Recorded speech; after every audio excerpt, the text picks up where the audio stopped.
How do I get more subscribers on YouTube? I'm going to give you some tips that you can put into action starting today based on my own personal experience with getting more subscribers on YouTube. For a very long time, I would get 0 subscribers day after day after day. So I made some changes, and because of those changes, I went from getting 0 a day to getting anywhere between 5 and 20 new subscribers a day, building up to a much faster rate as time passes, hopefully, without having to go to individual people asking them to subscribe to me.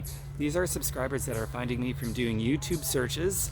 I love growing my subscriber count this way because it's less work for me, so I can spend more energy on creating content, and it's more organic. So these subscribers are more likely to stick around longer and actually watch my videos. If you're excited about getting more subscribers on your YouTube channel, please ravage that ravishing like button.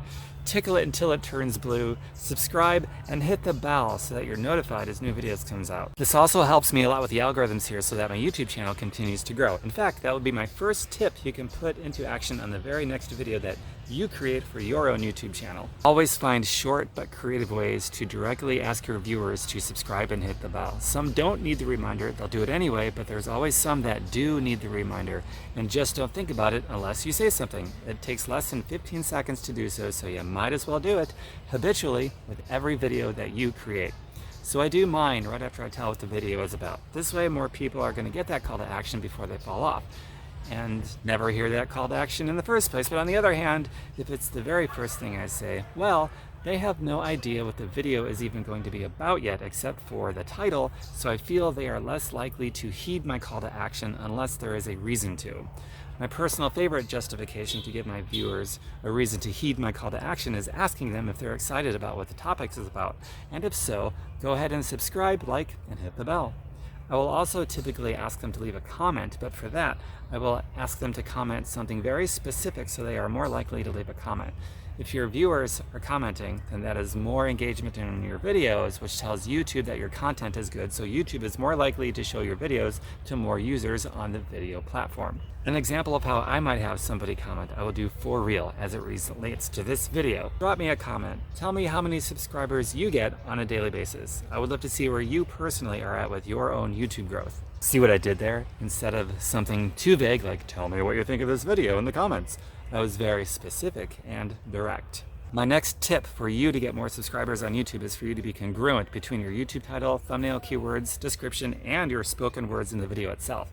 Once I started to be congruent along with these other tips that I'm giving you with this video, I started to get subscribers regularly on a daily basis. But before that, here is the foundational tip to make all of these other tips work. Some simple keyword research for my title. Each individual YouTube video that I create, I do research for the title. Before I would do this, I would pick a topic, do no research, create the video without having any clue if anyone was even searching for this topic or not. As it turns out, more frequently than not, I would make a video that would get no views and generate no new subscribers. Here is how I turned that around to where I do get views and new subscribers on a daily basis. First, I get the topic in mind of what I would like to talk about. Then I would head on over to TubeBuddy, a free browser plugin you can get that I highly recommend, and I would use the TubeBuddy Keyword Explorer feature to research keywords. This particular video I will use as an example. Once I had my topic in mind, I would first type in the Keyword Explorer of TubeBuddy, how to get more YouTube subscribers, and it would return a very low score. So I kept typing in different variations of this topic until I found one with a very high score. So here's how the TubeBuddy scoring works and how easy it makes it to find a title for a topic that already has people searching for it. TubeBuddy will basically tell you how much search volume there is for a particular key phrase and the competition from other YouTube creators for that particular key phrase. Ideally, you want a key phrase that has a high search volume with very low competition. This will generate a high overall score as an indication that you should create a YouTube video around this key phrase. The opposite would be a key phrase that has a low search volume and high competition. This would be an indication that you want to stay away from that key phrase because nobody is searching for it, and of the few searches there might be, it has a lot of competition from other YouTube creators. As a small YouTuber, if you're like me without a huge presence yet, I would even stay away from key phrases that have both high search volume and high competition.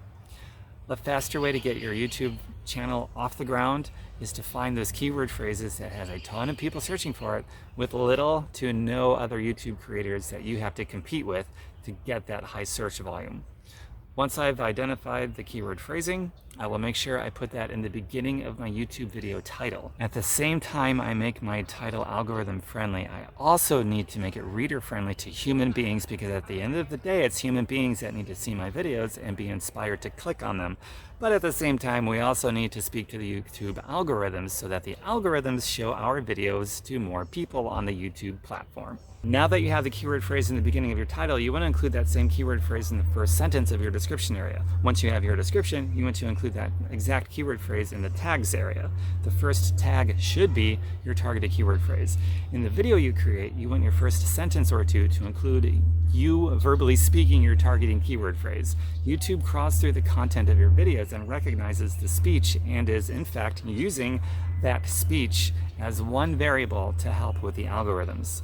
So the main thing here is to find that magical keyword phrase with high search volume and low competition, and then center the entire creation process around that, making everything congruent between the content of the video, the title of your video, the description, and the tags. One more piece of being congruent is the YouTube thumbnail, and that is my next tip that for me contributed to making a difference between getting no subscribers on a daily basis and getting regular subscribers on a daily basis. The thumbnail doesn't really speak to the algorithms, but they do make your videos stand out so that you get more views and more subscribers. So indirectly, the YouTube thumbnails over your videos do lead to getting more subscribers if they are done well. There's a lot of content on YouTube. The thumbnail makes you stand out perhaps more than anything, even maybe more so than the title to the human eyeballs that's quickly glancing at so much stimuli being thrown at the users on YouTube so frequently, so all the time. Look at the thumbnails on some of my other videos and you will notice some patterns here. You'll notice that they are high in contrast and almost always clearly of my face, making some kind of emotional expression. For whatever reason, it's the facial expressions of the YouTube creator expressing some kind of an emotion that typically gets the higher click-through rates over the other thumbnails that don't have the facial expressions of the YouTube creator with their emotion. It's also a good idea to include some words over your thumbnail. Most of my thumbnails I will take a separate picture for, where I will have my face in the right side of the frame so that the left side has open space for text that is big enough to be seen on a smartphone, because most YouTube viewers today are viewing on their smartphones. So you need to do just a little bit of pre-planning to be able to make the text overlay large and clear enough to be seen over smaller display screens, such as everybody's smartphones. I will include 1 to 4 words. I'm not sure I've ever included more than 4 words because then it becomes too hard to read. The 1 to 4 words you choose should be congruent with the title so the viewer knows what the video is going to be about. I caution you against clickbaiting. Clickbaiting is when you create a super interesting title and thumbnail designed to get people to click on your video, and then the video does not deliver on what the title and thumbnail promised. You will have a super low retention rate, which YouTube will recognize and then pull back on showing your video to more people. So don't clickbait. Keep everything congruent, including the actual content of the video once people click on the title and thumbnail. This will also build trust and overall positive organic relationship between you and your audience, which is a wonderful thing. Another tip sort of repeats an earlier tip about having a direct call to action for having your viewers subscribe, like, and hit the bell. I will repeat this call to action at the end of the video because you never know who may not have heeded the call to action in the beginning of the video. The second one towards the end may pick up a few more subscribers than if you just did the one in the beginning. We could also repeat a call to action to comment because you're at the end of the video. So now you could ask your viewers to comment about what they liked most in the video. You could ask them to comment on what they'd like to see more of in the future videos, or any questions they might have that you could answer in a future video. Some of my best videos I've created were inspired by general feedback from individual audience members. If you have enjoyed this video, don't forget to subscribe, like, hit the bell if you're going to use these tips I've given you to put into action to grow your YouTube channel and get more subscribers. Please comment below with the action tip you are most excited about using. If there is an action tip that is giving you the most trouble, let me know, and I just might create a video solely on that one action tip to really break it down for you so you can use it effectively. Take care, everyone. My next video is coming very, very soon. Mwah.